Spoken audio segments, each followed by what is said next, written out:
आपल्याकडे ही पद्धत आहे की आपण एकमेकाच्या घरी जाऊन गणरायाचं दर्शन घेतो, कारण गणेश पर्व हा आपल्या सगळ्यांकरता एक महाउत्सव आहे आणि त्यानिमित्ताने मी जे काही मित्रपरिवार आहेत, कार्यकर्ते आहेत, पदाधिकारी आहेत, समाजातले मान्यवर आहेत, अशा अनेक लोकांकडे जाऊन त्या ठिकाणी भेटी देणं, दर्शन घेणं हे माझं चाललेलं आहे. ते कालही चालू आहे, आजही चालू आहे. सर, विरारमध्ये काल एक दुर्घटना घडली. विरार पश्चिमला एक अतिशय दुर्दैवी अशा प्रकारची घटना घडलेली आहे. एक इमारत ही कोसळल्यामुळे जवळपास 17 लोकांचा मृत्यू त्या ठिकाणी झालेला आहे.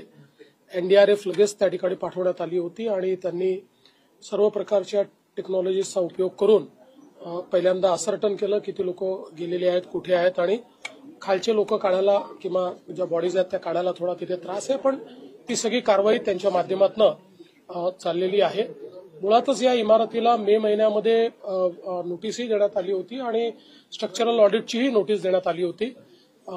तथापि मला असं वाटतं की लोकांनी फार गांभीर्याने ते घेतलं नाही आणि त्यातनं ही दुर्घटना झाली. पण शेवटी लोकांचाही प्रश्न असतो, लोकांना दुसरीकडे कुठे राहायला जायचं, असं अचानक जागा मिळत नाही, त्यामुळे त्यांनाही आपल्याला दोष देता येणार नाही. पण ही घटना गंभीर आहे. आम्ही आता सध्या शासनाच्या वतीनं 5 लाख रुपये प्रत्येकी अशा प्रकारचं त्या ठिकाणी घोषित केलेलं आहे.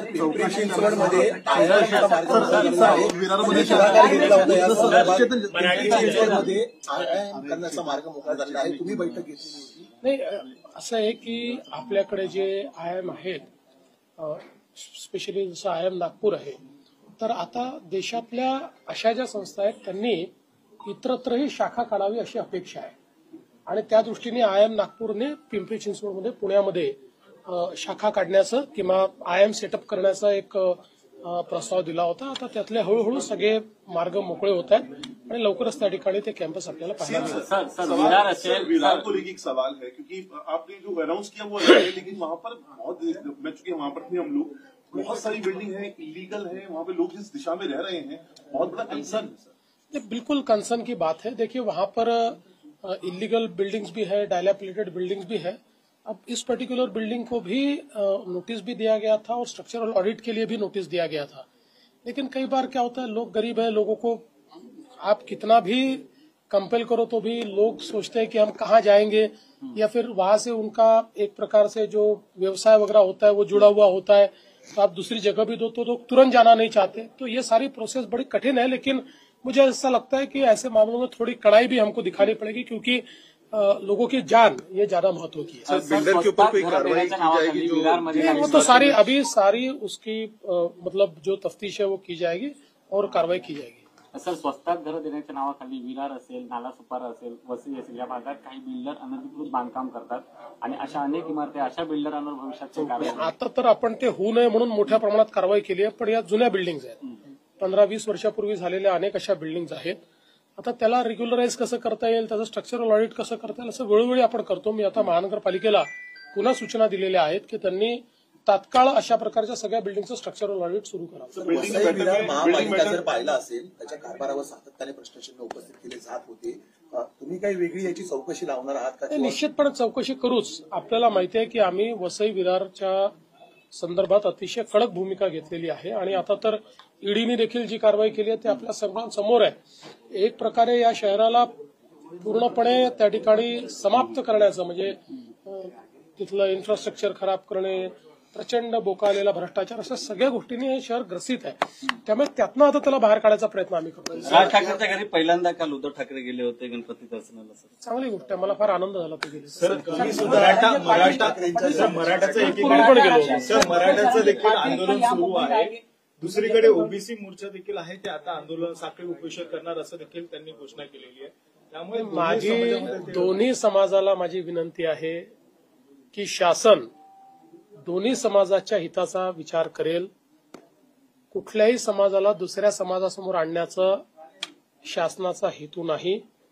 त्यामुळे कोणावर अन्याय करून कोणाला देण्याचा प्रश्न नाहीये. दोघांचे प्रश्न आम्ही सोडवणार आहोत. त्यामुळे ओबीसी समाजानेही हे लक्षात ठेवावं की कुठेही त्यांच्यावर अन्याय आम्ही होऊ देणार नाही आणि मराठा समाजाने हे लक्षात घ्यावं की आम्ही सोडवल्यात सगळे प्रश्न, दुसरे कोणी सोडवले सांगावं कोणी सोडवलेले आहेत. मराठा समाजाचे प्रश्न आमच्या सरकारशिवाय म्हणजे मी मुख्यमंत्री असताना, शिंदेजी मुख्यमंत्री असताना तेव्हा सुटल्यात. बाकी कधी सुटले प्रश्न, आणि आम्हीच सोडवणार आहोत. ही आंदोलनं शमलेली आहेत. महाराष्ट्रातच मराठा आंदोलन नेमकं का उद्भवलं? मुळामध्ये ही जी सगळी आंदोलनं होती त्या लोकांना हे लक्षात आलं की ईडब्ल्यूएस आल्यानंतर त्यांचा प्रश्न बऱ्यापैकी त्या ठिकाणी सुटलेला आहे. आपल्याकडे कदाचित ती ईडब्ल्यूएसची मानसिकता तयार झाली नाही आणि त्याच्यामुळे काही प्रश्न कॉम्प्लिकेटेड आहेत. पण आता आपण तोही प्रश्न सोडवलेला, आपण आरक्षण दिलेलंच आहे आणि कोर्टात अजूनही ते टिकलेलं आहे.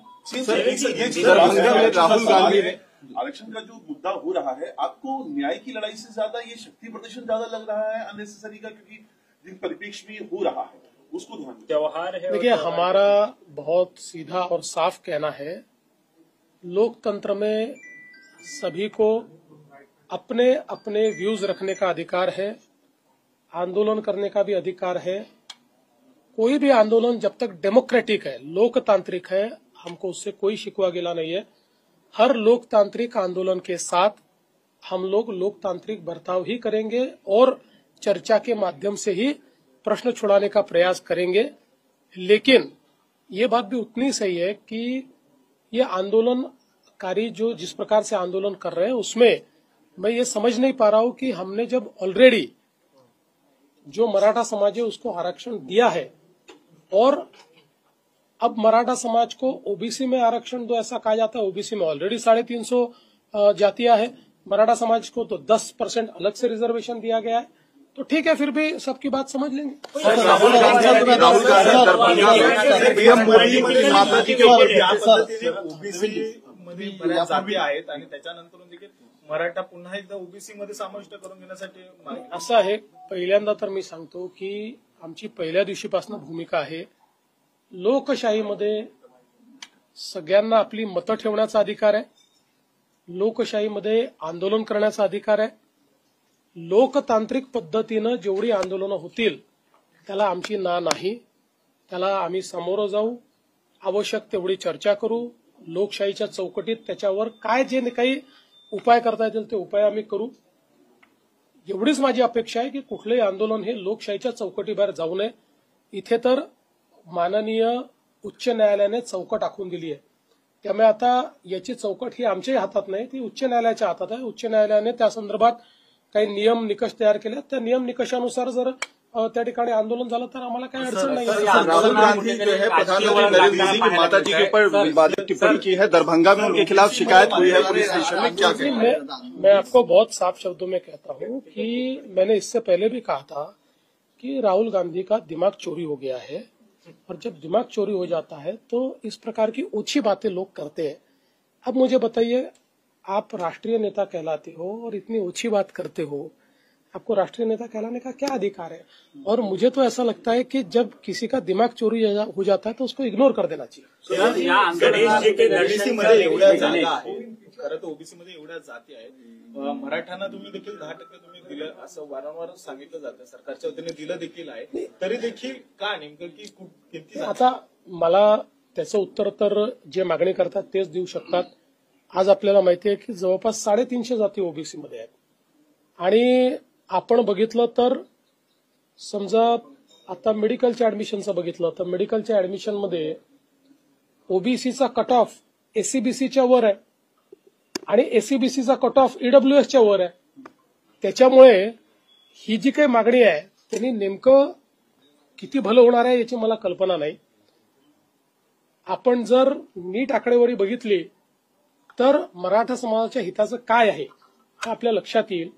मात्र मराठा समाजाचे जे नेते आहेत त्यांचीही पण ही जबाबदारी आहे की त्यांनी मराठा समाजाच्या हिताचा अभ्यास करून त्या ठिकाणी मागणी केली पाहिजे.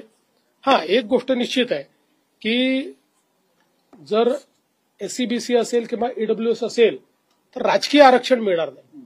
राजकीय आरक्षण हेतू असेल तर वेगळी गोष्ट आहे, पण राजकीय आरक्षण हा जर हेतू नसेल आणि सामाजिक आर्थिक परिवर्तनाची लढाई असेल, ऍडमिशन्स मिळाल्या पाहिजेत, नोकरी मिळाली पाहिजे, तर मला असं वाटतं की मग मागणीचा योग्य प्रकारे विचार किमान काही विचारवंतांनी तरी केला पाहिजे. तुम्ही मराठा समाजाला लागतोय, उद्धव ठाकरे असतील, शरद पवार असतील, ते देखील आता पाठिंबा देताना पाहायला मिळतात. काय या आंदोलनाला कुठेतरी राजकीय ते कुठेतरी राजकीय होत चाललंय. तुम्हाला मला आश्चर्य वाटतं की आता हे दिसत आहे. म्हणजे हे आश्चर्याची गोष्ट आहे की तुम्ही आता हा प्रश्न विचारता आणि तुम्हाला आता हे दिसत आहे. यापूर्वी काय झालं हे तुम्ही सगळ्यांनी बघितलेलं आहे. आजही आंदोलनाकरता रिसोर्सेस उभे करणारे कोण आहेत वगैरे हे सगळं आपल्याला पाहायला मिळत आहे. पण ठीक आहे, माझं म्हणणं काय आहे, आमच्याकरता हे आंदोलन राजकीय नाही. आम्ही याला सामाजिक चष्म्यातनं पाहू. काही राजकीय पक्ष हे त्यांच्या खांद्यावर बंदूक ठेवून आपला फायदा करण्याचा प्रयत्न करतायत, पण त्यांचं नुकसान होईल, फायदा होणार. आरक्षण टिकवता आलं अरे भाई, मैं महाराष्ट्र का आदमी हूं, कहा बिहार जा तुम्हाला दिसतोय का? कारण त्यांचं सरकार असताना त्यांना आरक्षण टिकवता आलं नाही. आता तेच कसं आरक्षण द्यायचं तुम्हाला नाही, म्हणूनच बघा, मी पुन्हा एकदा सांगतो, दाव्यानं सांगतो की मराठा समाजाकरताचे निर्णय मी मुख्यमंत्री असताना आणि त्यानंतर शिंदेसाहेब मुख्यमंत्री असतानाच झाले आहेत. अण्णासाहेब पाटील आर्थिक विकास महामंडळ का 15 वर्ष डिफंक्ट होतं? 15 वर्ष कोणाचं राज्य होतं तरी ते डिफंक्ट होतं ना. मी ते उभं केलं आणि आज 1.5 लाख उद्योजक आमच्या नरेंद्र पाटलांच्या माध्यमातून आज त्या ठिकाणी अण्णासाहेब पाटील आर्थिक विकास महामंडळाने तयार केले. आज सारथीच्या माध्यमातून IAS IPS ऑफिसर तयार होत आहेत, MPSCचे विद्यार्थी तयार होत आहेत, स्पर्धा परीक्षांमध्ये विद्यार्थी त्या ठिकाणी टिकतात. सारथी माझ्या काळात मी केलेला आहे आणि नंतर आम्ही पुन्हा शिंदे साहेबांच्या सरकारमध्ये ते स्ट्रेंथन केलंय. शिक्षणाच्या योजना, त्या ठिकाणी वसतिगृहाच्या योजना, वसतिगृह होत नाही तोपर्यंत भत्त्याच्या योजना, सगळ्या आम्ही केलेल्या योजना आहेत. त्यामुळे हे जे काही लोक तोंड वर करून विचारतात त्यांनी एकदा आरसा बघावा आणि त्यांनी सांगावं ना नेमकं काय केलंय. हे तर सगळे सांगणारे लोक होते की याची आवश्यकताच नाहीये, हे सांगणारे लोक होते. 2.5 वर्ष जे सरकार होतं त्या सरकारने मराठा समाजाच्या हिताचा घेतलेला एक निर्णय दाखवा, एक, जस्ट सिंगल वन निर्णय नाही दाखवू शकत. यापूर्वी आंदोलनामध्ये